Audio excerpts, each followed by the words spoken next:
And now, ladies and gentlemen, we are here with two well-known figures at the United Nations. My name is André Noël Chaker, and I have the pleasure of drinking Finland's national drink, coffee. Yes, here in this beautiful, warm setting overlooking the beautiful Baltic Sea with two very prominent figures of international foreign affairs and longtime defenders of global human rights, the current Minister of Foreign Affairs, Pekka Haavisto, and the former President of the Republic of Finland, Tarja Halonen. And welcome to both of you. Thank you very much. Thank you. Foreign affairs have been at the heart of both of your careers now, very long careers in foreign affairs, past 30 years. And now, perhaps more than ever, international collaboration, international solidarity has become perhaps more important than ever. Looking back at the pandemic months, the 12 months past, what area of foreign affairs has risen as a special area of concern for you in that time? I think that security is something which is very much present in COVID-19. It's a question that our security is interdependent to the others, not only for our fellow citizens, but all the inhabitants of this planet. And that we have learned. That enemy is not something you can defeat with the weapons, and so needed, of course, sometimes somewhere to stop the violence. But then we notice that our common enemy is something else. And I think that we have learned, in positive and negative sense, that we are the inhabitants of this planet. Mr. Haavisto. Maybe two remarks of this COVID-19 times. First was, of course, what's happening to the ordinary conflicts and usual conflicts. It was the Secretary General Antonio Guterres who, in the beginning of the COVID-19, asked the ceasefire in all places where the fighting still continues due to the COVID-19 times. Unfortunately, his appeal has not been respected in all places. But respected, but not implemented. Not respected or not implemented. That's a problem. But I think it was a very important signal that everybody, this touches everybody, and even in the conflict zones, this is an additional burden in the conflict zones. The other, I think, is the health security issue, and what I recently have been dealing with is this vaccination solidarity. I was actually just talking to the South African foreign minister who was glad, of course, that in South Africa they have started the vaccination, but she reminded that we have 54 countries in Africa, 4 of them have started the vaccination programs at this moment. So she also appealed that when you will have extra one day from your vaccines, please do the work and help others also to get the vaccination, because otherwise this COVID-19 is not over if you don't target globally all those who have to be targeted with the vaccines and healthcare. Yeah, exactly. If I can add that being the representative of Finland in World Health Organization's European Commission, so that Africa, of course, Latin America and the whole globe, but even in Europe we have areas which are in very, very bad situation. So European Union is not Europe. It's part of Europe. And so I do hope so also that we continue with an atmosphere of solidarity and cooperation. But I think that the pandemic has brought human rights to the fore of public policy everywhere. I think it's quite clear. It should be. I'd like to ask you a more human question, if I can ask you this one, in terms of values and attitudes. What kind of values and attitudes do we need to focus on to make sure that we keep on, safeguarding human rights going forward? I think so that we have understood pretty well that the democratic system is not perfect, but it's the best one we know. And then in the democratic society, everybody is important. We have the equal rights, and so a majority will make a decision.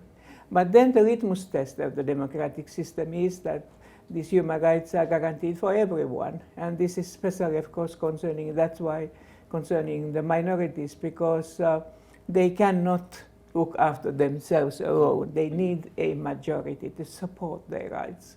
So I think that protection, defense of the human rights, defense of the democratic system is very, very essential today, when we all have agreed to get a more sustainable future. But I think that the part of this sustainable future is like it is in SDGs by UN.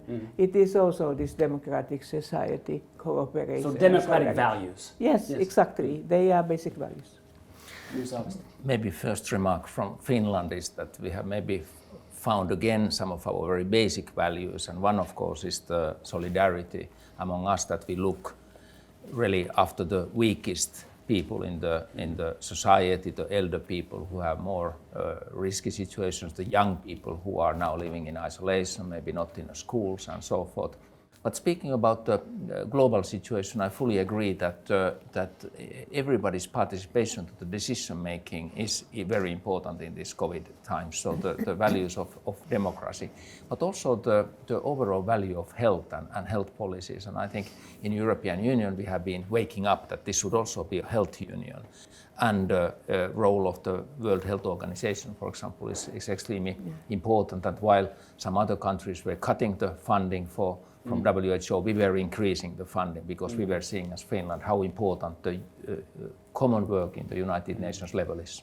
Yeah, I think also that we have used, I think the whole 20th century we saw as our common enemy those who are using the force and violence, and then we need also our common armed forces to defend people and societies. But then I think that we who have spoken, Pekka and I, for instance, we have spoken a long time about this issue of the security, that it's much broader. It's a much broader issue.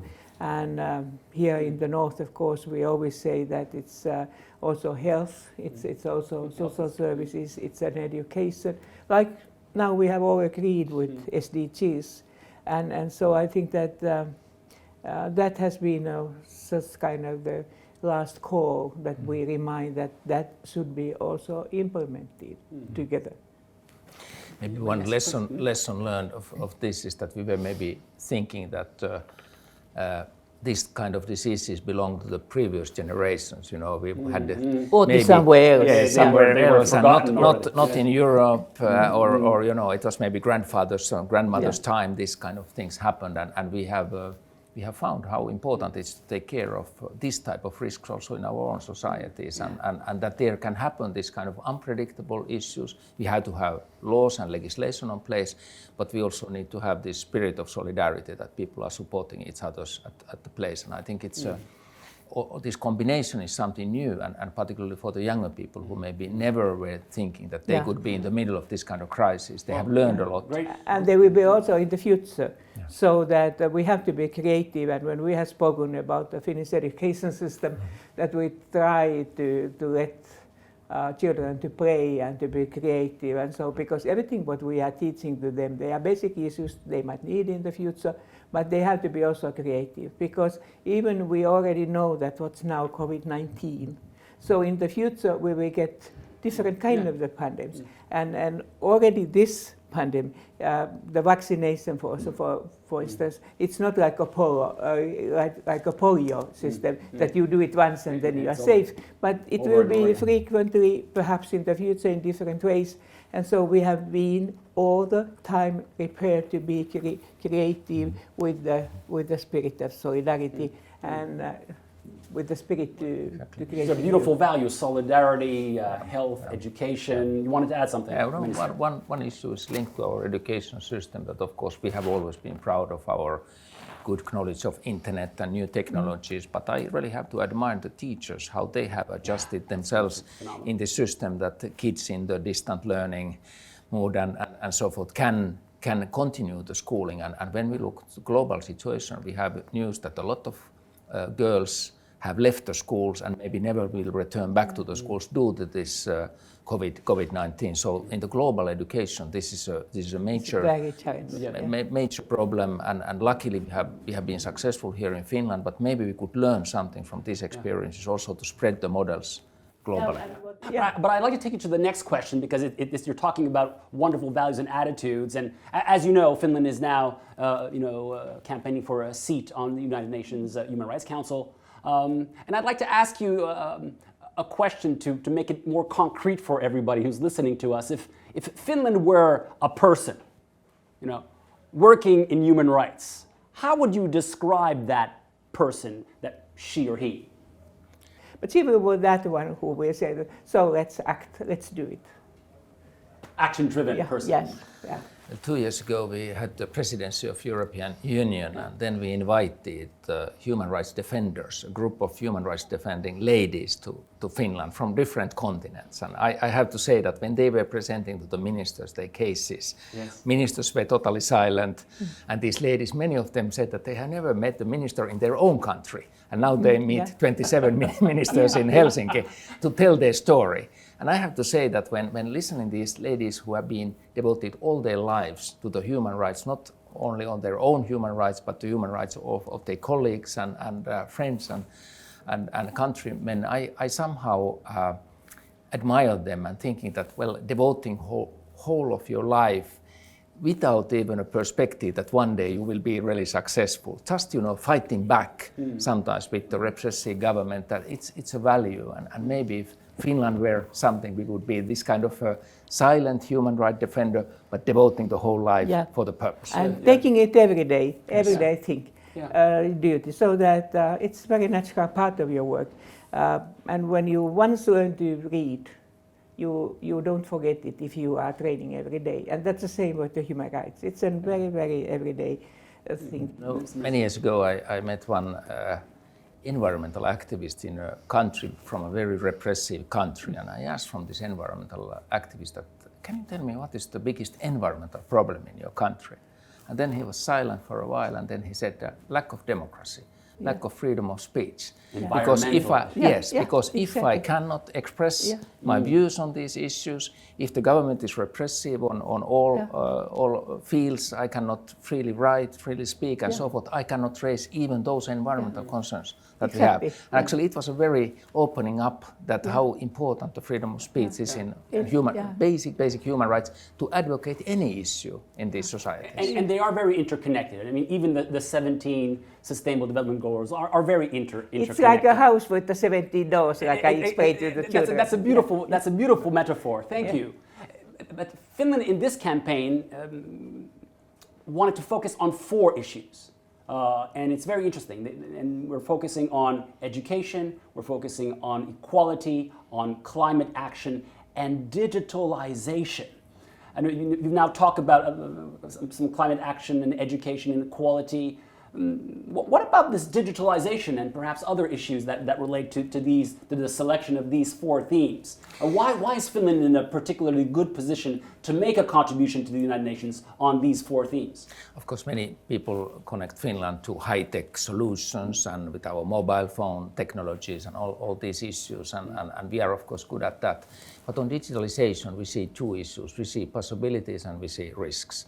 If I start with the risks, we see actually societies developing these for surveillance technologies, following individuals and recording what the individuals are doing. And we don't, of course, want to be in this kind of Big Brother watches you societies in the future. So it's a basic human right that you can defend yourself also against this kind of surveillance and these technologies. But on the other hand, we have seen many interesting examples how the new technologies are used to push for human rights, women's rights, democratic rights, and so forth. We have seen individual observers in the elections in Kenya filming a site where people are casting their votes and saying, hey, something wrong here. Can you see? And then distributing it to the whole world. In this health issue, when you cannot reach the the health center yourself, but you might have a contact at how to do it. Exactly. So it's always, I always say that when Nobel was very, very good in dynamite, so you can both build or destroy the people. Exactly. Exactly These are tools, and you can do it's tools. destructive things or you can do constructive things with this. We've approaching the end of our discussion. I could talk with you all day, but we with you. This is great. But the last question, I'd like to look into the future.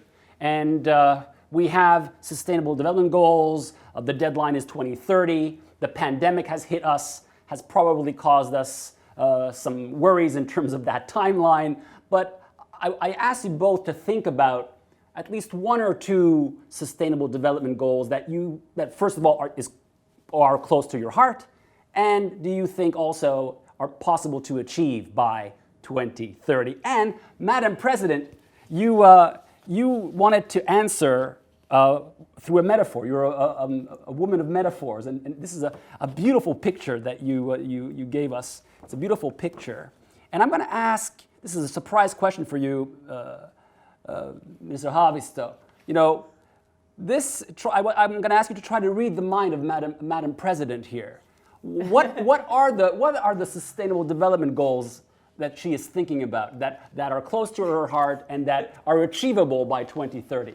Well, I know Tarja quite well, so I can guess even So without the photo, I would guess that there are two issues in her mind. One is the education for all. The other is a gender equality. And in this photo, I think I can see both of these issues. So how close is Minister Haavisto on this one? Very close. Very close.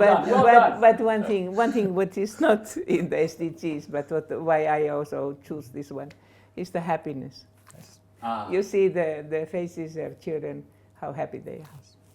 Yeah. As it should be when you're learning. Learning is a happy thing.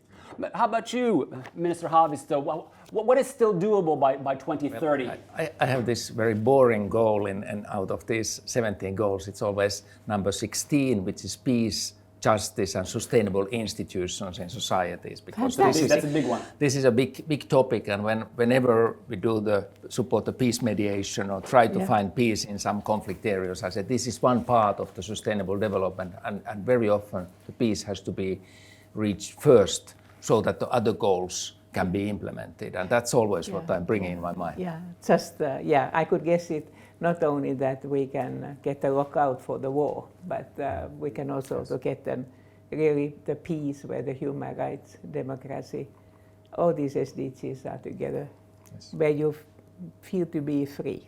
Exactly. Hopefully by 2030 or just a little bit later than that, but hopefully not too much later than that. Yeah. I want to thank you for this tremendous discussion that we've had today. Thank you very, very much to both of you. Thank you. Thank you very much. Thank you.